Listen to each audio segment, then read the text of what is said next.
بسم اللہ الرحمن الرحیم۔ یہ کتاب آپ دوستوں کے سامنے موجود ہے جس کا نام ہے نقوش اقبال رحمۃ اللہ علیہ۔ یہ کتاب بہت عمدہ کتاب ہے۔ دراصل یہ کتاب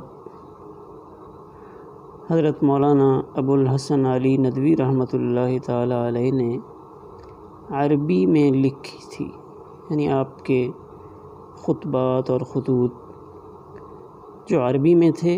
یہ اصل کتاب روائے اقبال کے نام سے شائع ہوئی۔ اس کا مقصد یہ تھا کہ عرب نوجوان اور عرب ممالک کے فضلاء اور حضرت علامہ کے نادیدہ قدردان جنہوں نے نہیں دیکھا لیکن سن رکھا تھا، تو ان سے علامہ اقبال کا تعارف ہو جائے۔ تو یہ کتاب عربی زبان میں لکھی گئی تھی۔ اس کا مقصد ان لوگوں کو کلام و پیام اقبال سے آشنا کرنا تھا جو فارسی اردو نہیں جانتے تھے، جن کے ہاں صرف عربی زبان ہی افہام و تفہیم کا ایک واحد ذریعہ تھی۔ تو یہ کتاب اصل میں عربی زبان میں لکھی گئی اور عرب دنیا میں اس کتاب کو بہت مقبولیت حاصل ہوئی۔ پھر اس کتاب کا اردو میں ترجمہ کیا گیا اور اس ترجمہ کی سعادت مولوی شمس تبریز خان، بہت اقبال آشنا آدمی تھے، انہوں نے اس کتاب کا ترجمہ کیا۔ حضرت ابو الحسن علی ندوی رحمۃ اللہ علیہ فرماتے ہیں کہ مجھے ڈر لگتا تھا کہ اس کا ترجمہ اس کے مطابق پتہ نہیں ہو پائے گا یا نہیں، یعنی جو اقبال کو جاننے والے ہیں، اقبالیات کے سمجھنے والے ہیں، ان کے معیار پہ پورا اترے گا یا نہیں۔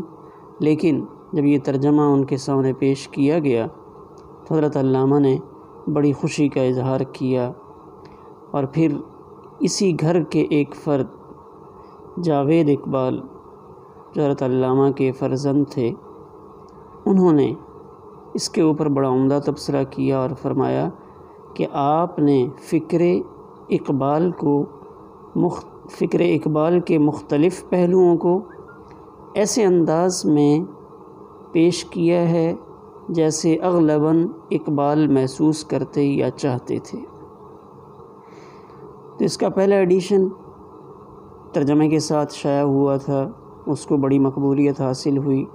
پھر دوسرے ایڈیشن میں مزید کچھ اضافہ ہوا اور پروفیسر رشید احمد صدیقی، ان کا مقدمہ اس پر بہت اعلیٰ ہے، انہوں نے بہت عمدہ انداز میں اس کے اوپر مقدمہ لکھا، اور اس کے اوپر تبصرہ 3 مشہور شخصیات مولانا عبد الماجد دریابادی، شاہ معین الدین احمد ندوی اور جناب ماہر القادری، ان تینوں نے اس ترجمے پر، یعنی یہ کتاب جو اردو میں مترجم ہوئی، اس کے اوپر اپنا تبصرہ تحریر فرمایا۔ اب اس کتاب میں مختلف عنوان ہیں جس میں علامہ اقبال کے ذوق کی طرف اشارہ کیا گیا، مختلف ابواب قائم فرمائے۔ ان میں سے چند ایک کی طرف اشارہ کرتا ہوں کہ اقبال کی شخصیت کے تخلیقی عناصر، اقبال اور مغربی تہذیب و ثقافت، اقبال اور عصری نظام تعلیم، علامہ اقبال کا نظریہ علم و فن، علامہ اقبال اور فنون لطیفہ، علامہ اقبال کا پیغام عرب ممالک کے نام۔